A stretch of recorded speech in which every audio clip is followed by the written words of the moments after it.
انا قلت له كرمال مشكله صغيره اشلح محبسك وتكبر المشكله.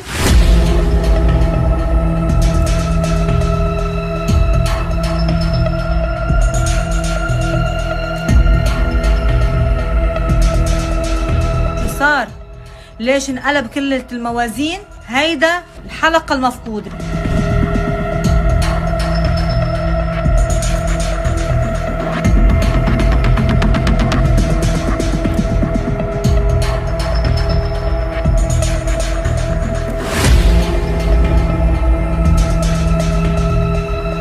مريوم يا جماعة زي اختي، بعرفها من 7 سنوات.